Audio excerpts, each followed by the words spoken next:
हमारी शान ये है कि हम जिंदा रहें तो हैं गाजी, मर जाओ तो शहीद, भूखे रहे तो है रोजा, रज जाए तो ईद। 1942 में पैदा होने वाले मोहम्मद तफैल ने सिर्फ 18 साल की उम्र में पाक फौज में शमूलियत अख्तियार की। 1965 में जब दुश्मन ने अर्ज वतन पर हमले की नापाक जिसारत की तो मोहम्मद तफैल भी सिंध राजस्थान सेक्टर पर पाक फौज के उस यूनिट का हिस्सा थे जिसने महाज जंग पर न सिर्फ दुश्मन का मर्दाना वार मुकाबला किया बल्कि दुश्मन के इलाके में जाकर मुन्ना बाव रेलवे स्टेशन पर कब्जा करके पाकिस्तानी परचम भी लहराया। खोखरा पार्क और मुन्ना बाव के सेंटर में हमारी और उनकी लड़ाई हुई और असला ख़त्म हो गया। फिर बिंट फाइटिंग शुरू हो गई, एक दूसरे को बिंट मारे।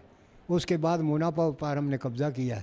सिपाही मोहम्मद तफैल आज 82 साल की उम्र में मुल्क व कौम के लिए वही जज्बात रखता है जो 1965 में पूरी कौम और अफवाज पाकिस्तान के थे। इस वक्त आपको बॉर्डर पर जाना पड़े तो फिर मुझे अभी कहें हम अभी जाएंगे, घर वालों को भी नहीं बताएंगे। मोहम्मद तफैल का एक बेटा भी आज पाक फौज का हिस्सा है, जबकि उसके पोते की भी ख्वाहिश है कि वो भी पढ़ लिख कर बड़ा होकर पाक फौज में जाकर मुल्क व कौम की खिदमत करेगा। मेरे दादा अबू भी आर्मी में थे, मेरे पापा आर्मी में है, मैं भी पढ़ लिख के आर्मी में जाऊंगा और अपनी कौम की खिदमत करूंगा।